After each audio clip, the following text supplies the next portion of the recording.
from the front when you choose to. Program format, Rabbi Ben and our guest Judy Schumer will have a conversation.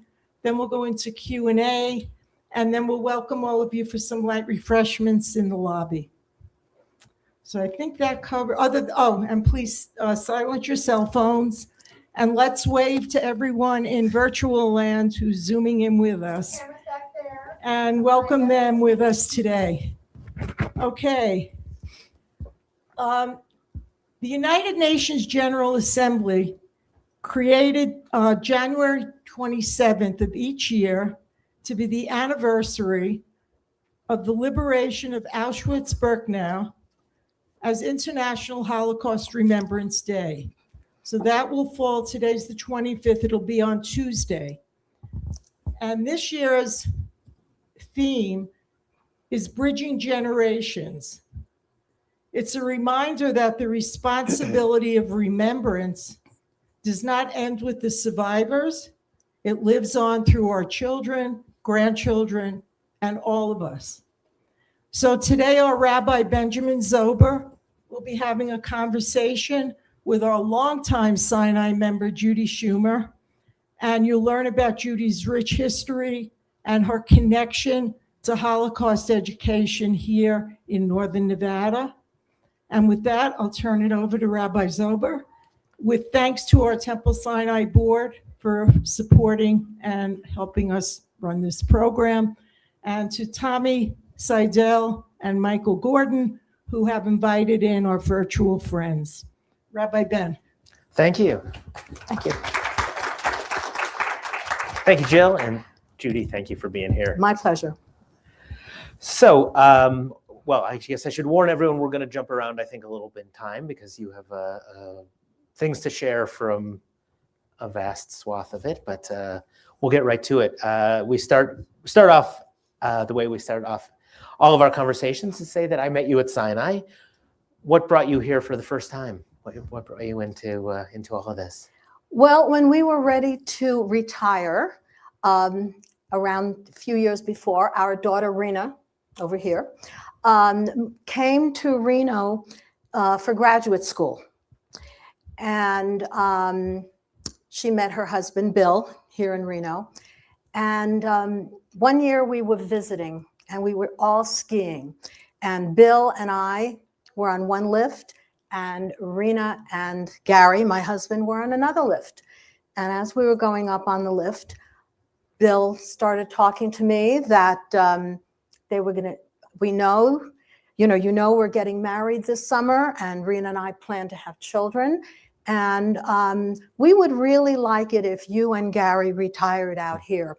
And I was very glad that the bar was down on the lift, because had the bar not been there, I probably would have fallen right down. And when we got to the top, I said something to Rena about, we just got invited to retire out here. And lo and behold, some years later, we did. We moved here in November of 2004. And shortly after moving here, it was going to be Hanukkah. And I did not know where in the wilds of Reno, Nevada, we can buy Hanukkah candles. So I called Temple Sinai. And the person who answered the phone said, yes, indeed, we sell candles here. And on Sunday morning, our gift shop is open and you can get them here. So I came on Sunday morning, and there was a lovely lady, some of you may know, named Marilyn Kurzman. And she was in charge of the gift shop. And I introduced myself to her, and she said, oh, you're new to Reno. Are you going to join the temple? We said, yes. And by the time we came home, she had already called our house, invited us to dinner. And the following week, we already had dinner with Marilyn Kurzman and the 3 other couples, the Tropps and the Gordons and the Freelanders. And then this other couple invited us. And Adrienne Trop was the president of the temple at that time. And I guess you have to apply to become a member. She drove by my house and she said, oh, there's a menorah in the window. That must be the Schumers who've just moved here. And then Rena and Bill said, oh, guys, can you come to dinner next week on Tuesday? I said, I can't, we're busy. How about the following Thursday? No, we're busy. And that introduced us to Sinai. So we came here, and Rena and Bill and Maya, who is a baby, and then Eli were our family, but Sinai became our family. So that's what brought us here. Wow.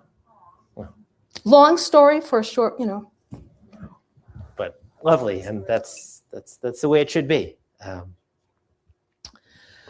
So that I guess that gets you here. But if we could take a little step back, because you have a story to tell, and it's not just your story, but the story of your family, and it is especially appropriate at this particular moment. So I wonder if you could tell us a little bit of that story. And I know there's some visuals if you wanted to take advantage of those so people can see, because you've brought some great photos as well. So there's actually a long program that I do about my family called A Family's Journey to Freedom that I actually did at Temple Emmanuel this morning. But very briefly, my parents were from Poland, and my father was a journalist in Poland in the 1930s, and he knew more than anyone what was happening. The Nazis, of course, invaded on the 1st of September 1939. And shortly after that, like the 3rd or 4th of September, my mother said to him that he had to get out of Poland as quickly as possible. And she wasn't so worried about him being a Jew. My mother was worried because he was a journalist, and he had written against the Nazis. And she knew, and till this day, journalists are in danger if they write and tell the truth. Even today, journalists are arrested, journalists are murdered.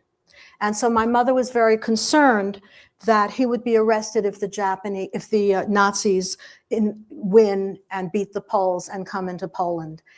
And that's what actually happened. About the 4th or 5th of September, my father and other journalists, Jewish and Polish journalists, made a plan to leave Warsaw. And when he did, my mother really did not know what had happened to him. And as you know, the Polish army was defeated. The Nazis invaded Poland. I'm giving you the short version of this very long story. But my mother did not know what had happened to my father. And she was living in occupied Warsaw with my sister, who was 2.5 years old at that time. And around the beginning of December, there was a knock on my mother's door. And when she opened it slightly, there was a man who she knew slightly. And he said, "Are you Mrs. Elbaum?" He said, "Yes, I am." He said, "I have a message for you from your husband." And you want to show them the first slide? This is a photograph that we have on our shelf in my house. He gave my mother this photograph, and it was taken, as you can see, in Lithuania on October the 18th. He had taken the two little photographs that you see on the table. He had taken those photographs with him. He had his picture taken with those photographs to prove to my mother that it was really he who was in this photograph. And on the back of this photograph, he sent my mother, he wrote a message. He said, "Things are not important. You must find a way to get yourself out of Poland and join me here in Lithuania." And he gave the address where he was. And my mother was a very strong woman. And even though her relatives said to her, "How can you do this? How can you leave? There's Nazi soldiers everywhere." The Russians occupied at that point the far eastern part of Poland. You'd have to cross these borders. The Russian soldiers will be there. But my mother was a very strong woman, and my mother was determined to do it. And that's what she did. And if I tell you her whole story, we're going to be here till 9 o'clock tonight. But some years before my mother died, my husband encouraged me to sit down with her with a tape recorder and to tape her whole story. And that's what I did.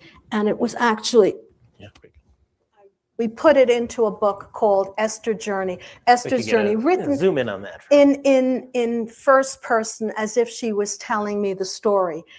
And, you know, it's an incredible way that she escaped with my sister across Nazi borders, Russian borders, Lithuanian borders. And she did it. And when I speak to students, I say, well, you know, she did it because I'm here.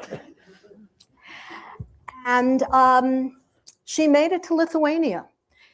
And Lithuania at that time, at the end of 1939, was still an independent country. And it had one of the largest Jewish populations in Europe. Poland had the largest, 10% in the 1930s, 10% of the Polish population was Jewish. And of course, as you know, most of them were murdered. Lithuania had 250,000 Jews at that time. People were very worried. Are the Nazis going to attack? They were also very worried about the Russians who had plans to come into Lithuania.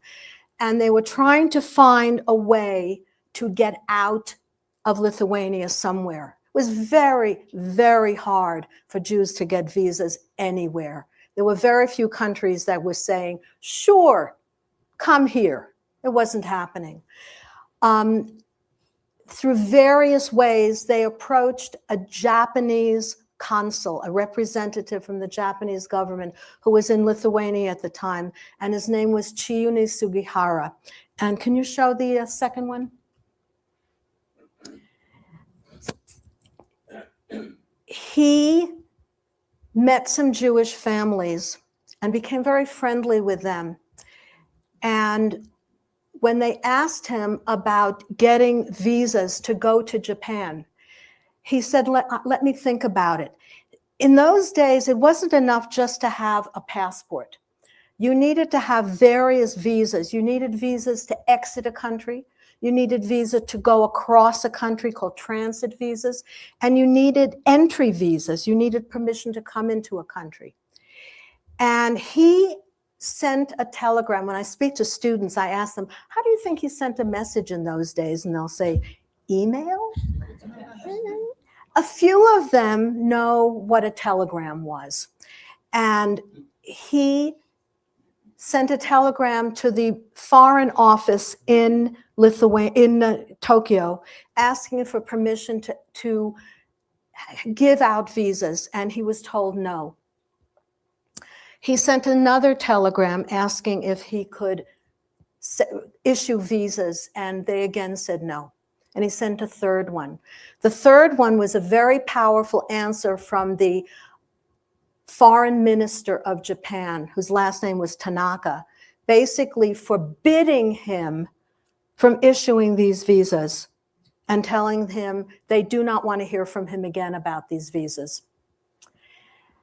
And he and his wife talked about this, and he didn't understand anti-Semitism. He didn't understand why people who looked like the Germans, like the Poles, were being persecuted. And they decided, he and his wife decided, that he would issue visas. And let me go ahead a little bit. When I first came to Reno, I met a woman here at Sinai whose name was Nurit Stites. Nurit, at that time, was the president of our religious school. And she kind of heard my story. And she said to me, you know, we have a literature text in the 6th grade curriculum here in Washoe County, and there is a unit on heroes. And one of the heroes in Reno, Nevada's literature book is about the Japanese consul Sugihara, and it's called Album for a Hero. And it talks about how one person can make a difference. And she said to me, would you come and speak to my 6th grade class? And that actually began my journey about speaking here in Reno, first speaking to sixth graders and then speaking to older high school students because of this article in the Washoe County literature book. So what happened was that Sugihara agreed to write these visas, even though his country, his government said, do not do it. He wrote 1,200 visas by hand. He did not want anyone from his consular office to write them, because if anybody would be persecuted, not persecuted, but punished by the Japanese government, he only wanted it to be for him to be punished. And these are days before computers. All of these visas had to be written by hand. And what it tells in this article, and when I asked the students, do you know what happened at the end of the day? They all raised their hand. Yeah, his wife had a bucket of ice and he had to soak his hand at the end of the day because his hand would hurt so much from handwriting these visas. So he wrote 1,200 visas, but they were family visas. So people would pretend to be cousins and nephews and nieces and uncles to get on the visa. So in total, more than 6,500 people were able to leave Lithuania in the summer and fall of 1940, which was very fortuitous because at that same time, Russia marched into Lithuania. Russia said to the people of Lithuania, we want to protect you, we're coming in. And the people of Lithuania, there was almost no army. There was nothing that they could do. And Russia even changed the name of the country. It annexed Lithuania and changed its name from Lithuania to the Lithuanian Soviet Socialist Republic. Rolls off the tongue. So like Russia was USSR, this became, LSSR. And they were also instituting a lot of laws. And as you may know, the Russians didn't love the Jews that much either. And when they came into Lithuania, they started deporting certain Jewish writers and Jewish intellectuals to Siberia. So it wasn't a really good time to be Jewish in Lithuania, even before the Germans came in. So he issued these visas, and the Japanese government was told by the Nazis, by the Germans, you don't need this many diplomats here. Tell your diplomat to leave Lithuania. They told that to a lot of countries. So you have a representative in Moscow. So Sugihara was told he had to leave Lithuania and he had to go to Berlin. There's a photograph of Sugihara at the train station in Lithuania. Some Jews came to the station to say goodbye to him, and he handed them his leftover visas. And he handed them the franking machine that you needed to make the visa official. And he said to the Jews at the station, forge my name. I am giving you permission. Write as many visas as you can. Make copies of this so you can give them to more people. And that's the visa that my parents got. Not the original one that he had written, but the ones he had told the people at the platform, write the visa. Wow. And that's how my parents were able to leave, really in the nick of time, leave Lithuania. And they, this is my father, my sister, and my mother. And they took a train first to Moscow, and then the Trans-Siberian Railroad all the way across Siberia to the far, far eastern Russian city of Vladivostok. When they got to Vladivostok, they were supposed to meet with a Japanese official to look at their visa and give them permission to leave to go to Japan. He wasn't there. They were told he went to Shanghai, China. So they had to take a boat. They didn't have a lot of money, so they took a freighter. They had to take this boat to get to Shanghai. And the story my mother tells is, sadly, the cargo on that freighter was herring. And when they got to Shanghai, they and everything they owned smelled of herring.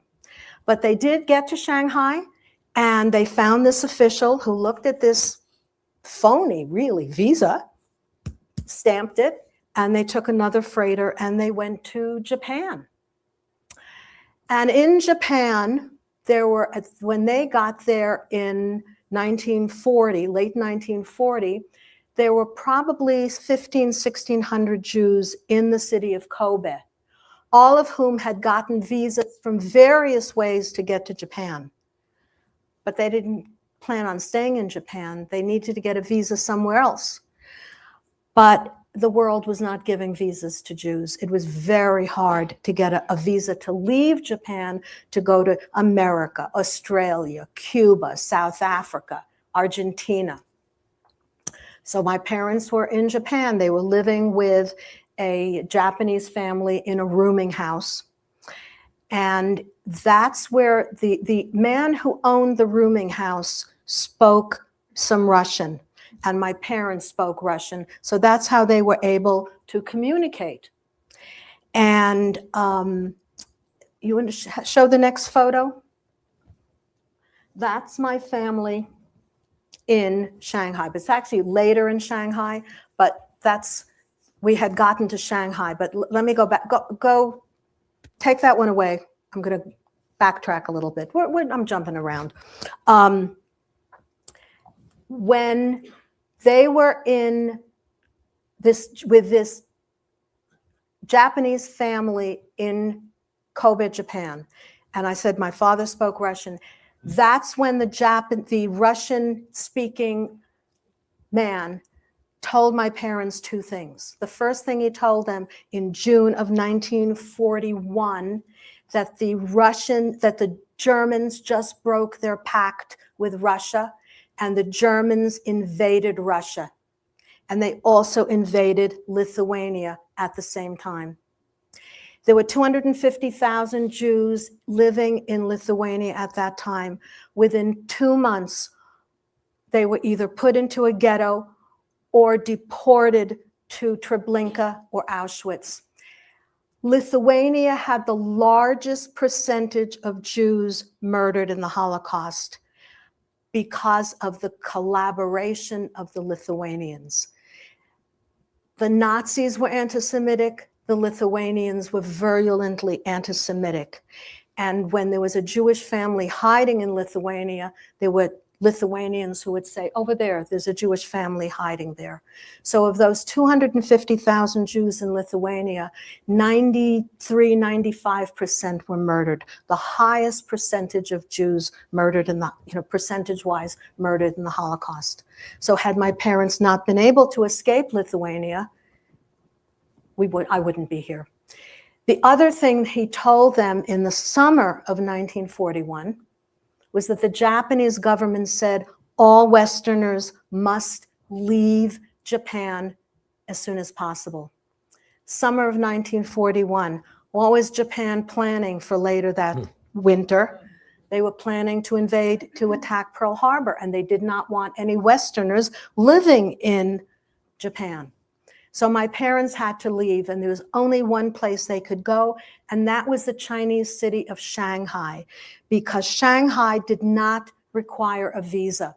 There were many countries that divided up portions of Shanghai.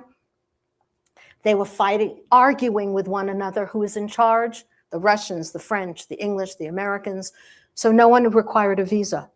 So you could get to Shanghai, and that's where all the remaining Jews who were in Japan and any Westerner, that's where they went, to Shanghai. So that's how my family ended up in Shanghai. They lived in a small room in a building, no bathroom, no toilet, but they were together in this building. And then December 7th, 1941, the Japanese attacked Pearl Harbor. The Japanese had already been in huge parts of northern China. They just marched into Shanghai and occupied the city. The difference was the Japanese were not the Nazis. They really did not treat the Jews that differently from other Westerners who were in Shanghai. At one point, Jews were supposed to live in a particular section called Hongqiu.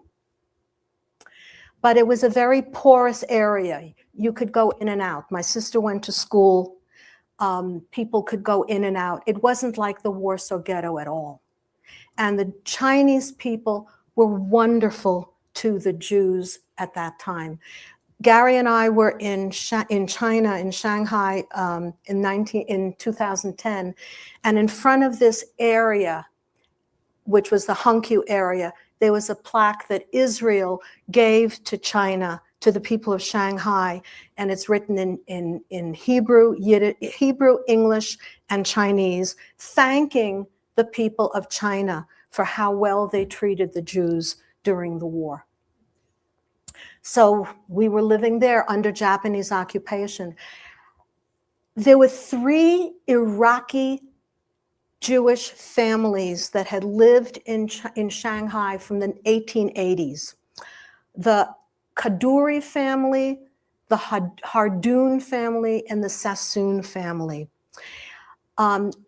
They helped support the Jews of Shanghai. They built the hospital. The school my sister went to, the Shanghai Jewish School, was paid for by the Kaduri family. People who couldn't afford fees the Kaduri family paid the fees for them.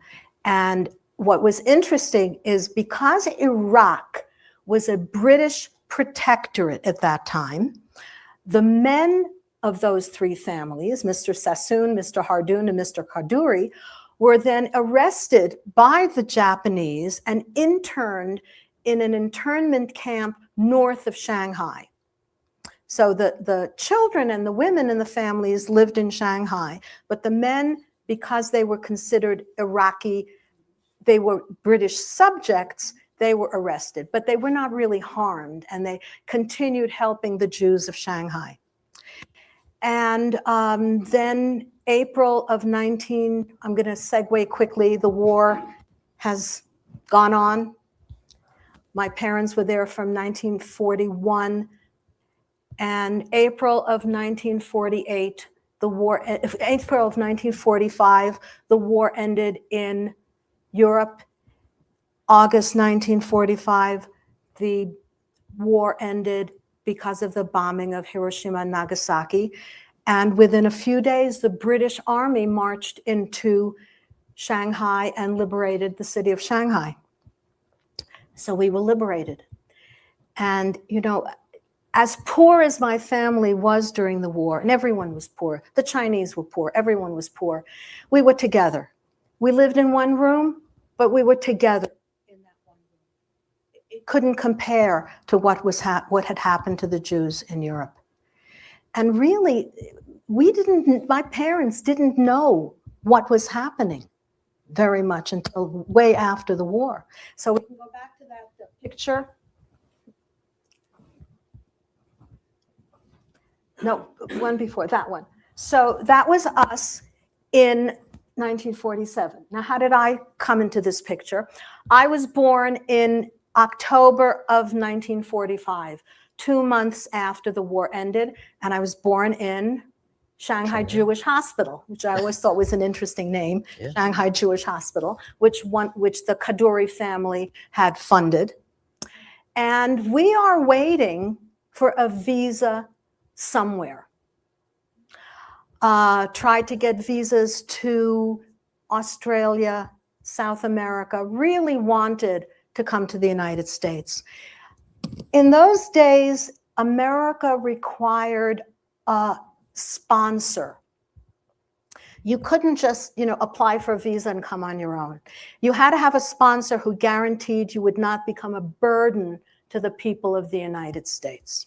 So many Jewish organizations wanted to sponsor Jewish families, but the government said, no, it has to be an individual. So these Jewish organizations went to wealthy Jews around the country and said, listen, we will take care of them if they need help, but you have to sponsor them. So there was a family in New York called Klein who owned a chocolate business called Barton's Bonbonniere. It was a very famous New York chocolate company, and they became our sponsor. They sponsored 20 Jewish families. We never met them, but they became our sponsor. And in 1948, April 1948, our family was finally able to come to the United States, take a freighter, went from Shanghai to Hong Kong, Manila, and San Francisco. And when I talk to students mostly when I speak to 6 or middle school students, and their teachers always make them write me a letter at the end thanking me for coming to their class, they always mention the following story I'm going to tell you as their favorite. So even when I talk to grown-ups, yes, I tell the favorite story. So we're going to go to the next picture. So this is the day, it was taken of me the day we arrived in San Francisco. Just so cute. Look at your Tova's kvelling over you. Yeah. Yeah. That was me the day we arrived. So we stayed with some distant relatives for a couple of days. And before we left China, my parents bought 2 very large camphor wood carved chests, really big chests. And they put all our belongings into those 2 chests.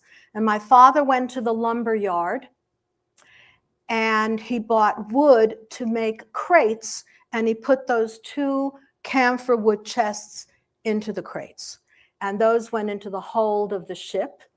And when we arrived in San Francisco, they took those out and put them on the dock.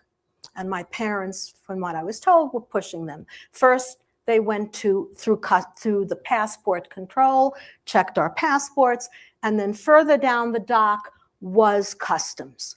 And of course, I ask students, do you know what customs is?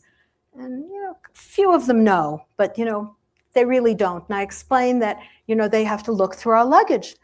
And as we're getting closer, my father sees that the customs official is telling everyone to open their luggage. And my father says to my mother, I don't know what I'm going to do. I don't have a hammer or a wrench or anything to pull up the nails to show them what's in these 2 chests. So as we get closer, and it's just our turn, where am I again? Go back. I get on one of the chests. Now, on our boat trip from Shanghai, it was 2 weeks, from Shanghai to San Francisco, my sister wanted me to become a real American and started teaching me American songs. And I was probably as verbal then as I am now. So my sister started teaching me songs, and my mother had told me, we're in America, we're in America. So I get on top of the chest, this big trunk, and I start singing a song. And the song that I start singing is God Bless America. So the story in our family is that as I am singing, the customs official is standing there with his arms like this, listening to me sing this song. And when I finish singing the song, he says, "Welcome to America." So we never had to open anything. So these 2 chests, one was given to me and one was given to my sister Sarah. The one that was given to me, it fell apart over the years. So my husband Gary took parts of it. Can you go to the next one? And we've had them framed with a framer. This is the top of the chest. If you come to my house, as you come into my hallway, that is hanging on the wall. And the 2 side panels were framed, and my daughter Rena has one, and our daughter Lauren has the other one. We just felt it's important. That was our entry to America, there's the top of the camphor chest. The interesting thing is, especially these days when I speak to high school, even college students, and I say to them, how many of you know the song, God Bless America? Maybe one or two raise their hand. When I was in elementary school, we learned patriotic songs. We learned all the stanzas to the Star-Spangled Banner. We learned America the Beautiful. We learned God Bless America. We learned all of these songs. They are not taught anymore.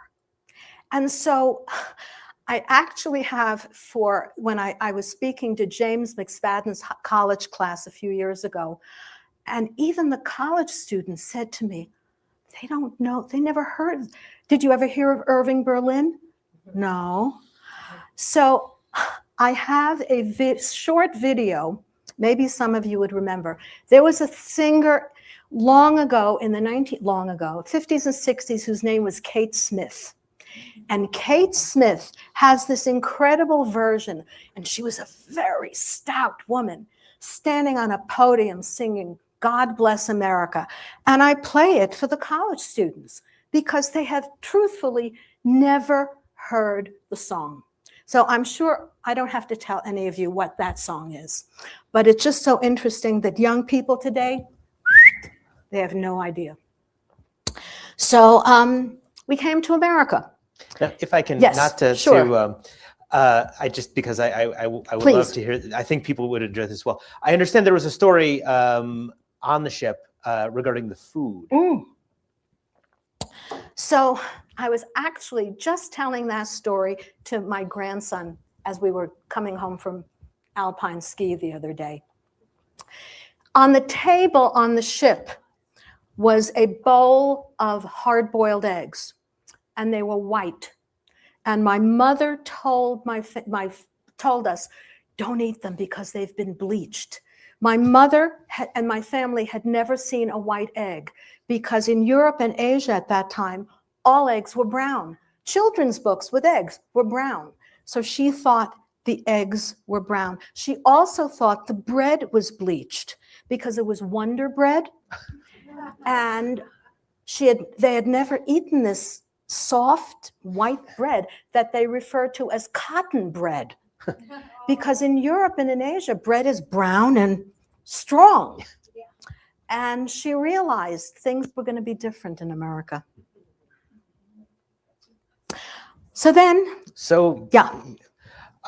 Please. I would love to get a little bit into. As you said, we could be here all day. Yeah, we won't. But your father he re-enters the story, I think, in a big way in terms of getting established in this country, and I'd love for you to share a little bit about what he did, and because I know he was important in so many ways. So my father, as I had told you, was a Yiddish journalist in Warsaw. In the 1930s, just in the city of Warsaw, there were 10 Yiddish newspapers. There were also Jewish newspapers in Polish, but it was, huge presence. He had been guaranteed a job at a Yiddish newspaper in New York at that time called the Morning Journal. And for a time he wrote for that newspaper. And then later he wrote for a very well-known Yiddish newspaper known as the Jewish Daily Forward. And he became the city editor of that paper. But, I grew up in this environment where there were Yiddish journalists. My parents knew every Yiddish actor in New York at that time. And in the 1950s and 60s, there was a very vibrant Yiddish theater, Yiddish cultural area. And I didn't really think anything of it when these Yiddish actors and actresses would come to my parents' table because it seemed normal.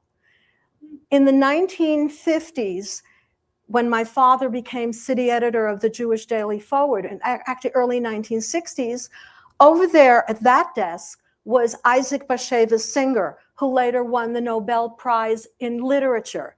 And over there was Elie Wiesel, who later won the Nobel Peace Prize. And these were people who came to my house.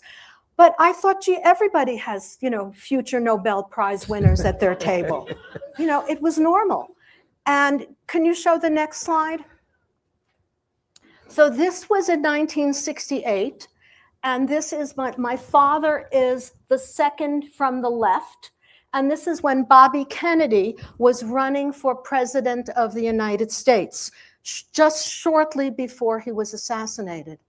And because New York had such a big Jewish presence, he came to the Jewish Daily Forward to speak to the people and to meet the publisher, the editor of the Forward. The man on the far right, to the right of the far right, is a man named David Dubinsky.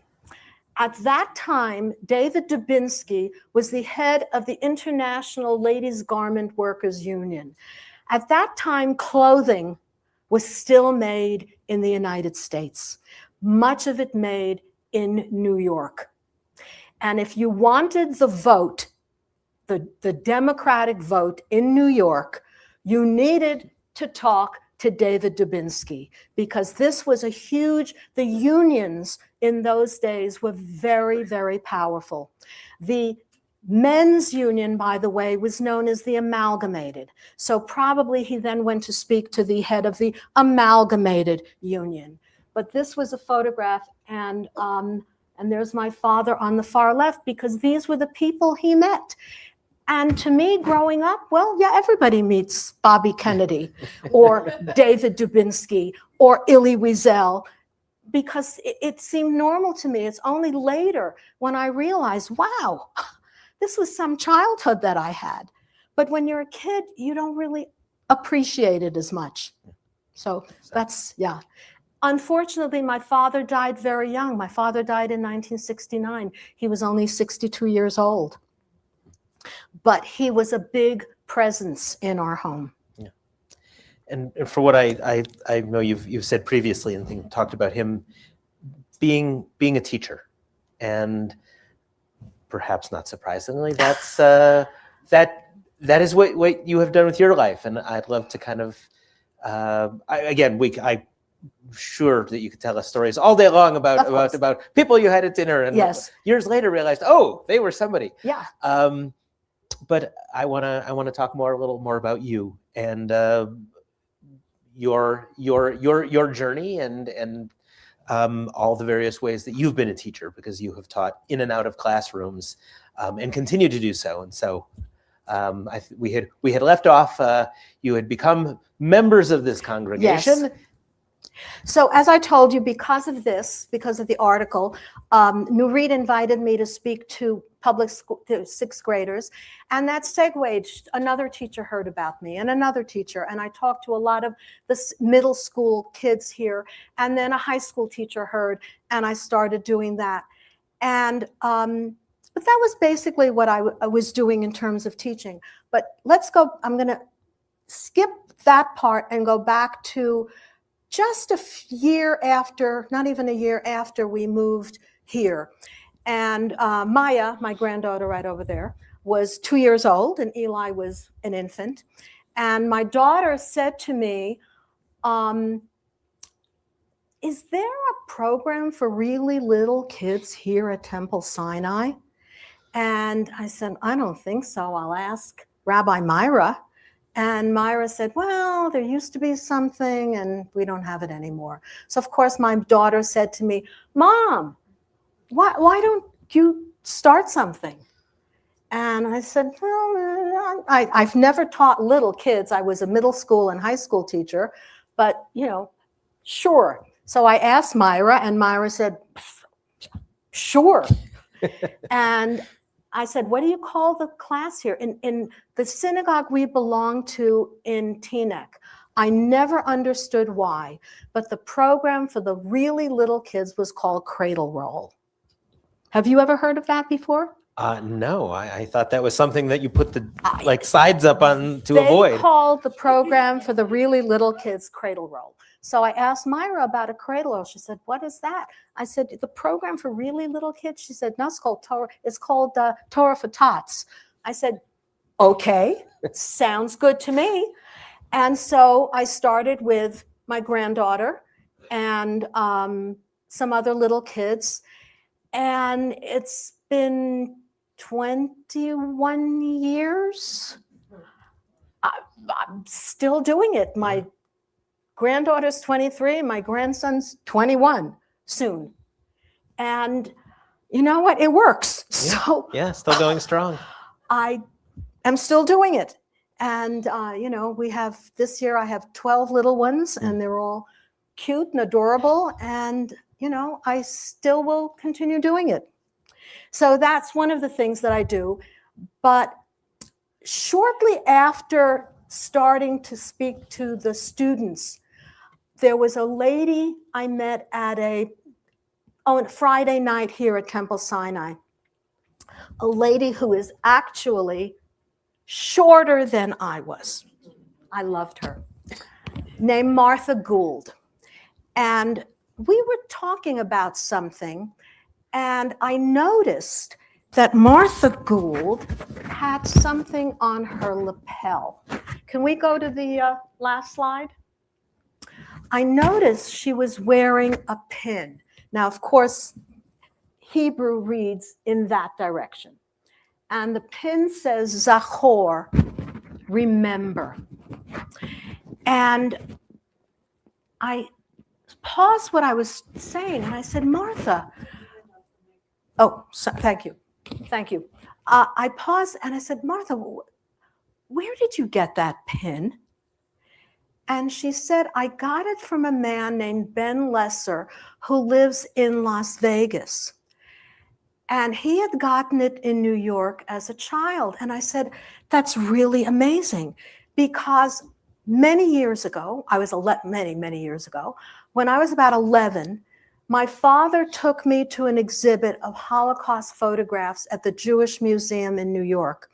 And when we were leaving the museum, there was a little gift shop, and he bought a pin just like this one that I'm wearing today for me and for him.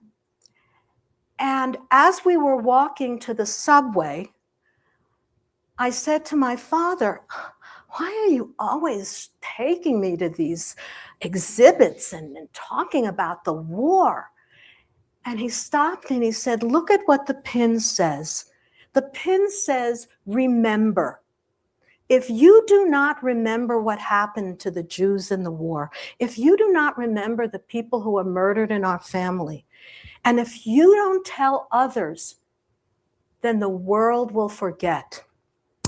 I don't think I understood when I was 11, but as time went on, and I realized, especially when people were denying that the Holocaust ever happened, that I had to start speaking up. So this is the pin that this woman, Martha Gould, is wearing. So I told her my story. And then she said, we have an organization here in Nevada called the Governor's Advisory Council for Education Relating to the Holocaust. You should be on that council. I said, well, what is it? What does it do? And she explained it to me. And the following week, I get a phone call from the chairperson of the council, Doug Unger, who says, we have an opening on the council. Would you apply to the governor? I said, I have to apply to the governor? He said, yeah, there's a whole big thing. It's an official program. Da, da, da. I said, sure. So I applied, and lo and behold, the governor appointed me to the council. And then about 2 or 3 years later, we're at a meeting in Las Vegas, and Doug announces to the council that he is going to resign. He is no longer wants to be chairperson. He has done it for 10 years. He's done. And they say, well, who should become the chairperson? And he does this. And I'm looking behind me because I'm certain there must be somebody must be behind me. Well, there wasn't.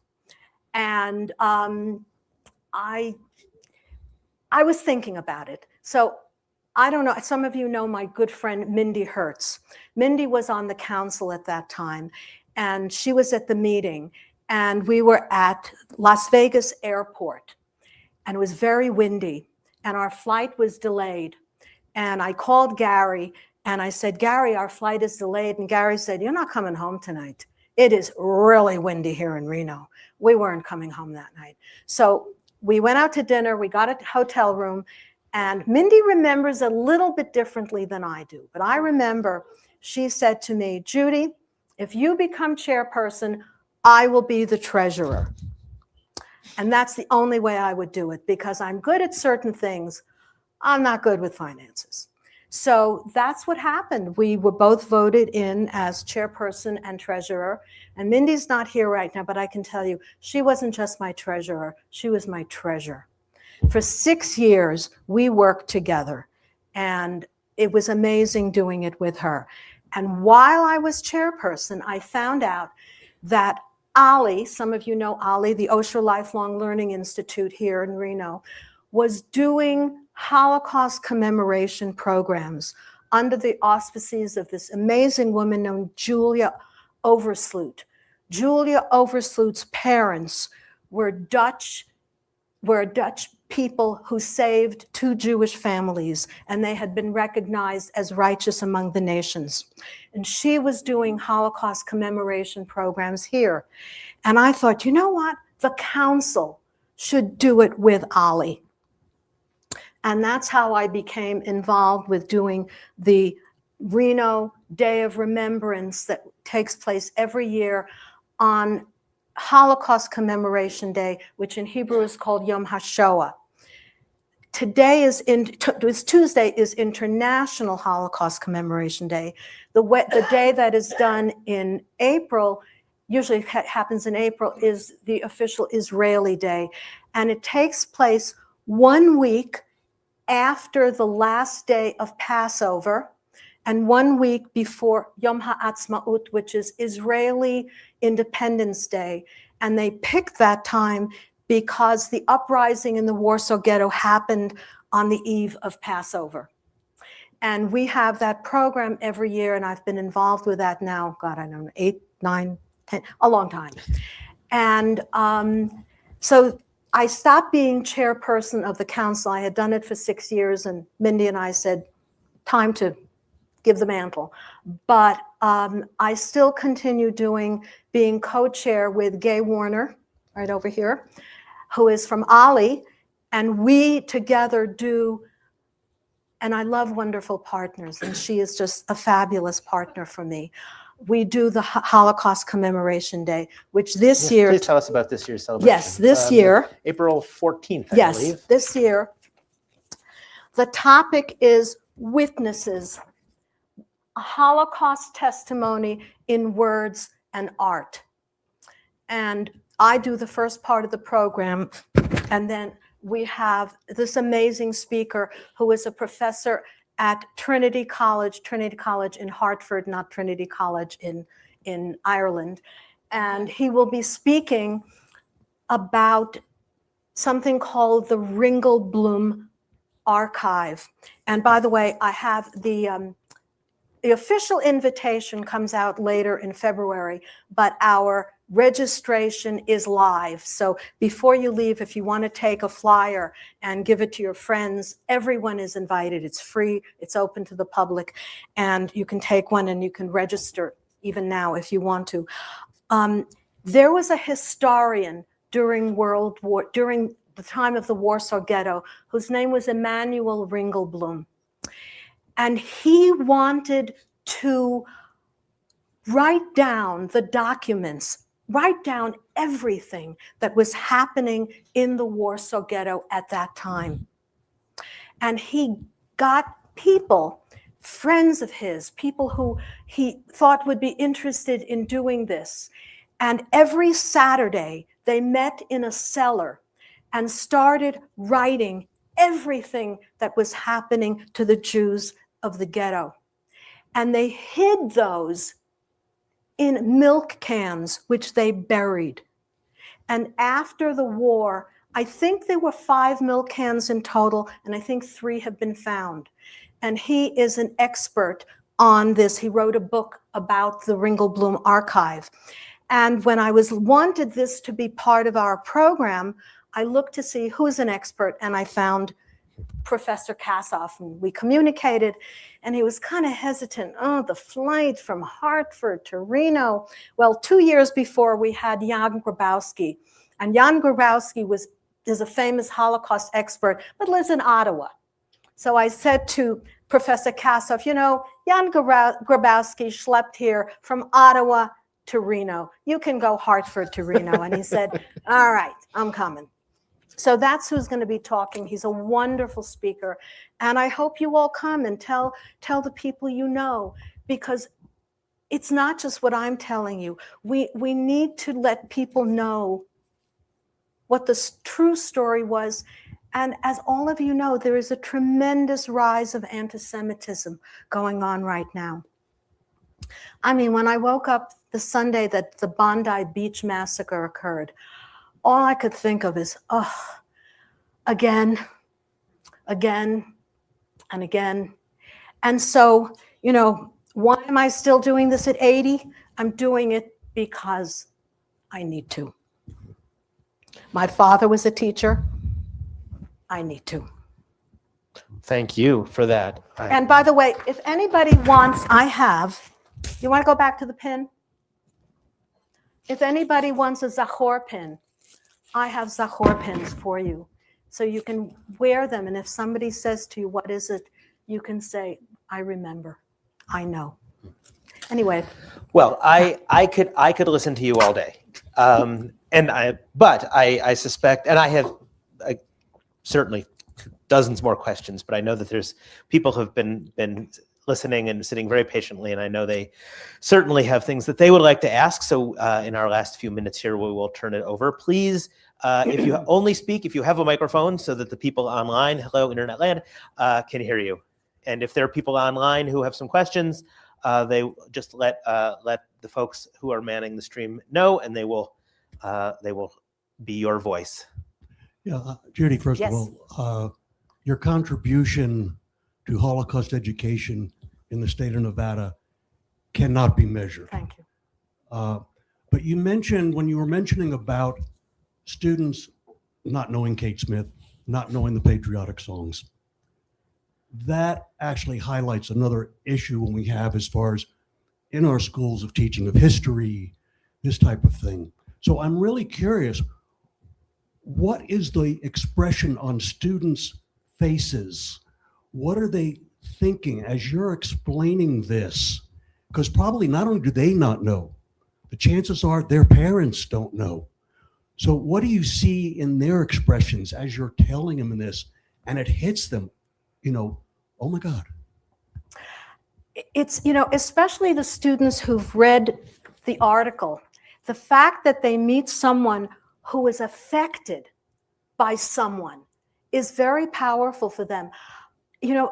Often before I speak, the teacher will say something, and by the way, we have a speaker here today and you have to behave yourselves. The teacher didn't have to say that, because once I start, I find that the students are very respectful, and often the teacher has prepared them. I don't come in cold, even to a high school class. I don't come in cold. That they know something about World War II, and I will ask them, does anyone know who was the dictator of Germany at that time? And they'll say Hitler. So, they'll know certain things, but, they come up to me, and a lot of times, especially when I speak to the Nurit and Marilyn do a Holocaust program for students in April. And 250 students come. And if I am the guest speaker, they all get a copy of my book. They all want to have their picture taken with me. And they'll all say, wow, gosh, your mother was so brave. Your father was so brave. They're touched. And I just wish that the schools would teach more, that would teach about these things. I mean, I'm always stunned that they don't, I don't even think they know the words to the Star-Spangled Banner. They may know a little bit of it, but, there's a lot that they don't know. And, teachers have a big job to teach them all that stuff.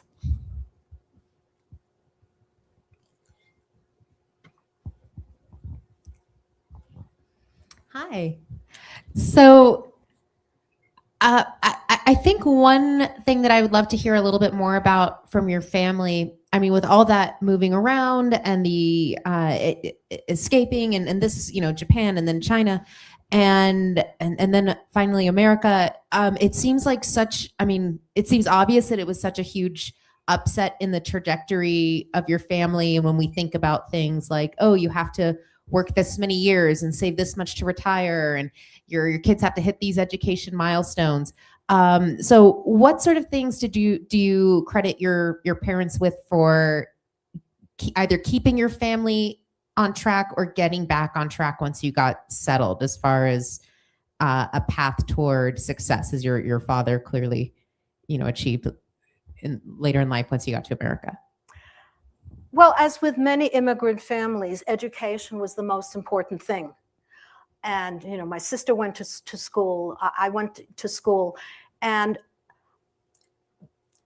I think in a way we were unique in that I think because of the environment that I was raised in, with meeting all these, quote, important people, I knew that what was expected of me was to go to college and to get a degree. Now, the other part, which I always found interesting, maybe because I was a girl, I was always a very good writer.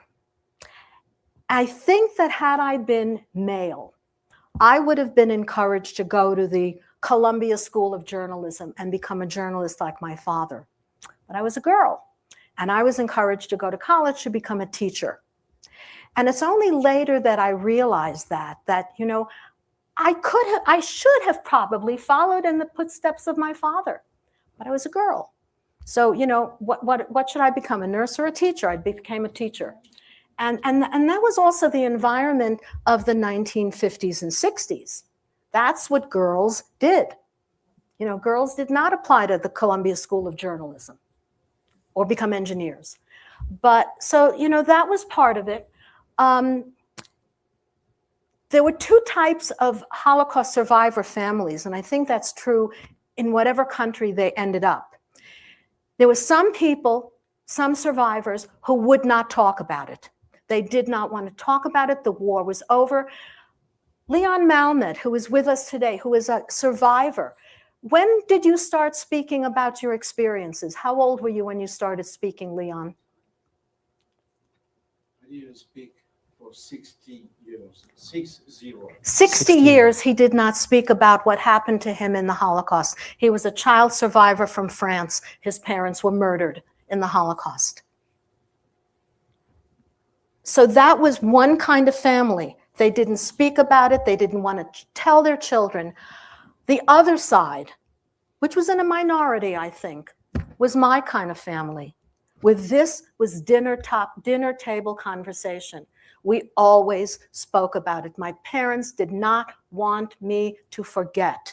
They wanted me to know exactly what happened, who was murdered, how they were murdered, what happened to them.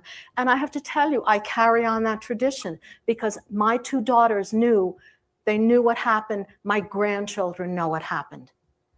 I want them to know, because if we don't tell others, then the world will forget. I was speaking.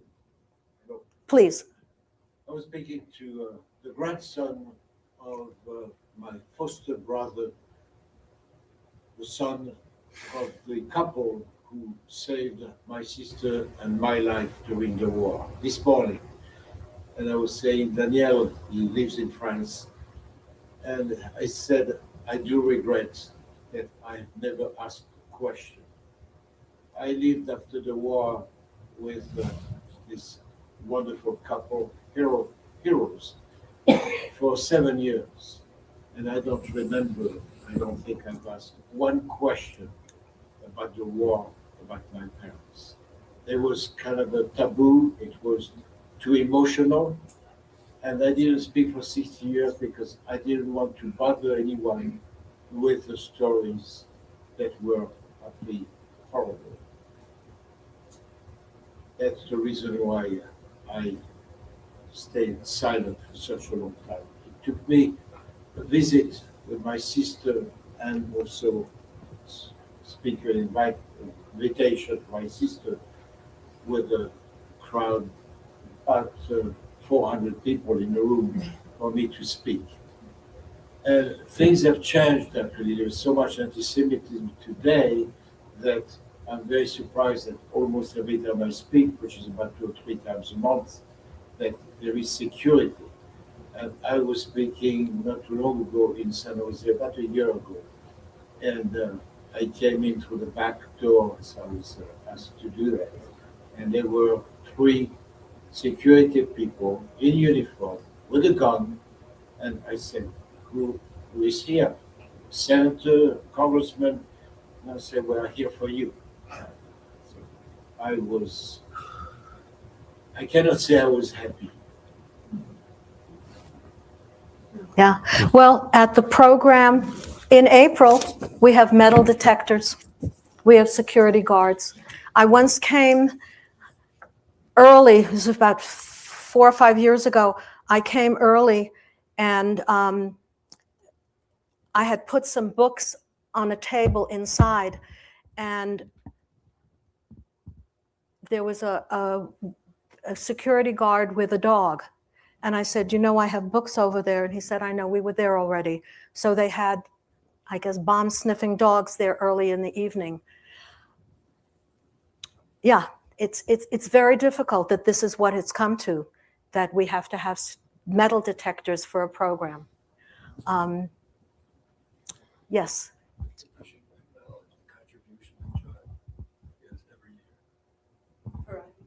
John Farahi, yeah. So yes, my husband wanted me to remind you, John Farahi, who is the owner of the Atlantis, is incredibly generous to us. He gives us us for this program, the ballrooms, the security, the chair set up, the coffee and cake afterwards, the audio visual people. I am there for, we're there for the day, the hotel room for the guest speaker. I mean, he donates this to us because he knows how important this is for our community. And if we have 600 people, perhaps only 100 of those people are Jewish. The 500 other people are members of the community. Kufi is there, the members of Christian United for Israel. They attend these programs also. It's important. It's important for our community. And we thank you, Gary, for reminding me. It's very important that we acknowledge John Farahi and his wife. Anything else? No, I think that's, if I can say that, to me, I tend to try to draw themes from things, and teaching is certainly one that comes to mind. And I thank you for all of the teaching that you have done. And I hope that everyone who is here takes these lessons and continues to share them and teaches them to the people that they meet, and shares these things, because, as you said, memory is so important. And this is the way that we carry that on and do all of that. And we fortunately have other things and other ways for us to learn and to continue this tremendous work. So thank you for being here and sharing. And thank you. Thank you to Jill for all of the work, incredible work she does to make this actually happen. Yep. And I will turn it back over to her as we close Thank up. you. And then I encourage everyone to stick around, because, as mentioned, we do have a little bit to eat, and it's nice to talk and get to share further. And if anyone wants a pin, I have it. Before we adjourn, I just wanted to introduce you to the person responsible for the Holocaust exhibit that's up at our Northwest Library. So if Jessica can take a second and just. Hi, I'm Jessica. I work at the Northwest Reno Library, and I recently took over curating the Holocaust collection and finding people for our programs. And so right now we have from Heidi. A little bit closer. Oh, sorry. Beautiful, thank you. Right now we have Heidi Strauss, the Nevada Center for Humanity. She has 2 exhibits in our library. So it's the Holocaust, how did it happen, and France and the Holocaust. Some very moving and rare artifacts in our gallery. And that will be there until April 17th. So please, anytime we're open, that's available. And then going along with that, this spring we have some programs. The first one coming up is on Wednesday the 4th, so a little more than a week away. That'll be James McSpadden, who's just wonderful, speaking at 5:30. And then it'll be the first Wednesday of February, March, and April. And March we'll actually have Judy speaking for us. And then in April, a professor from the anthropology department talking about the Luxembourg Jews during the Holocaust. So we'd love to have you at all of the programs, or as many as you can come to. Stop by anytime.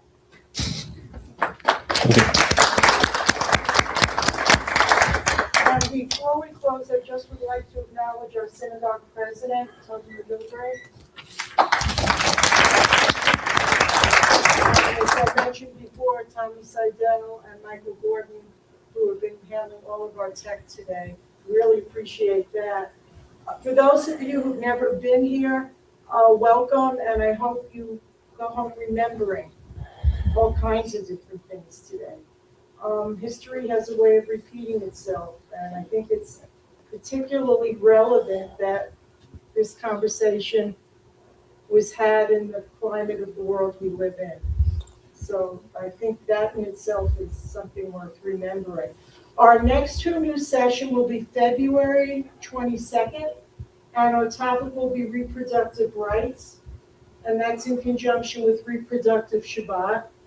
And we'll be having Tanya Naroki, and Tanya's a member here at Temple Sinai who's part of the Gender and Race and Identity program up at UNR, and Molly Rose Lewis, who works with Senator Rosen. And they'll both be here having a conversation with Rabbi Ben. And that's February 22nd. And then March 8th, we'll be talking about empowering women and how it benefits our community. And that conversation will be here on the 8th of March. And following that in April, we have the director of the Northern Nevada Food Bank. So it's Sunday, same time, same place, 1 o'clock to 3 o'clock, conversation with Rabbi Ben. And if you ever want any other information, events at SinaiReno.org, and I'll be glad to send you whatever you need. And Judy, thank you so much.